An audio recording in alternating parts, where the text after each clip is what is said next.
Hi, Dr. Payne here with my 5-minute mind fuel tip of the day. And today I'm going to talk about the topic of a gluten-free diet. And the gluten-free diet has become a fad, right? So do you have a habit of going to the store and particularly looking for gluten-free foods? It's kind of like back in the day when low-fat and low-sugar foods came out, or Atkins foods came out and everyone was doing that. Well, with the gluten-free diet, there's a misconception with it. But what I want to do is tell you about those people who actually have to follow a gluten-free diet.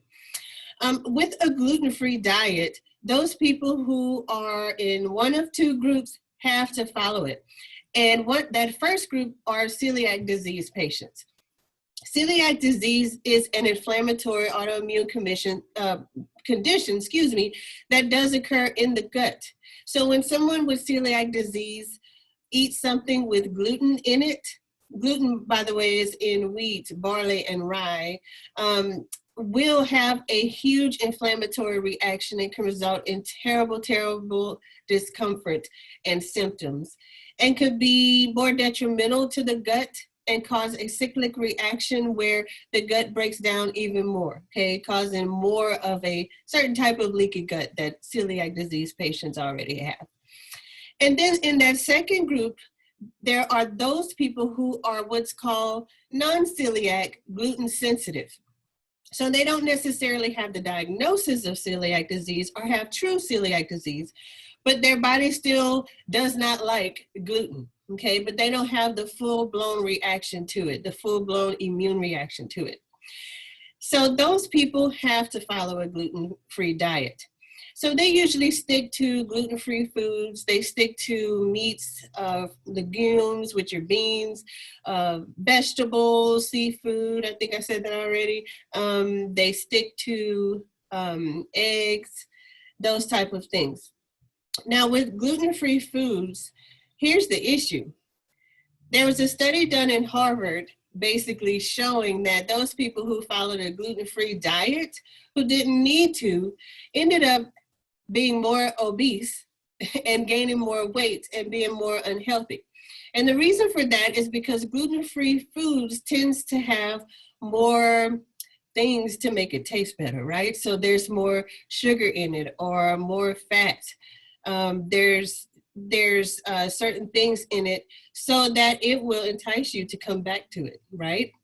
So some gluten-free foods have, if you eat like gluten-free pasta, it might have corn in it, and corn is very inflammatory to the body.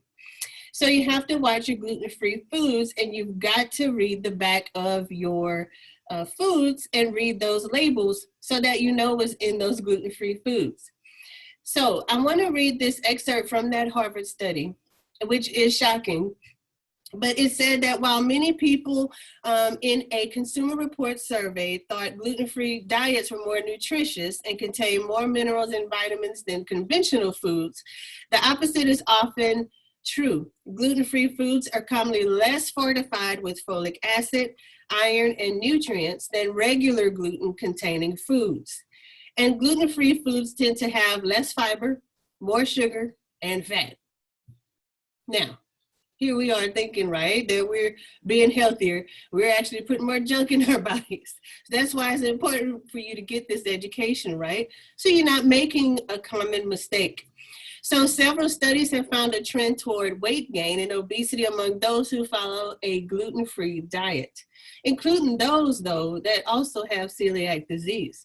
So I'll put a link to this actual research article for you in the comment section.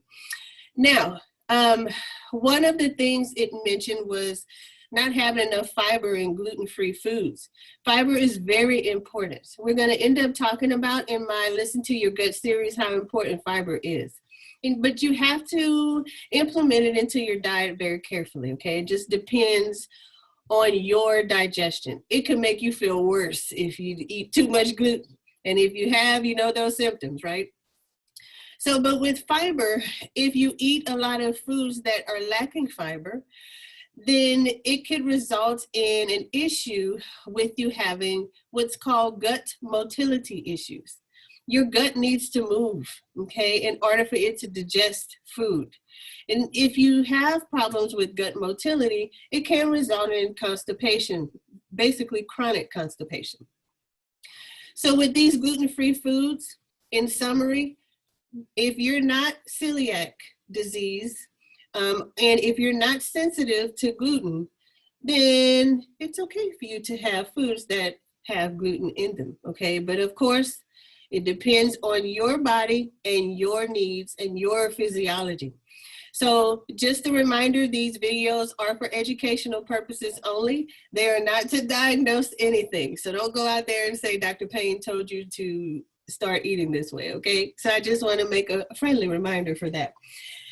So I hope you guys enjoyed this 5-minute mind fuel tip on gluten-free diets.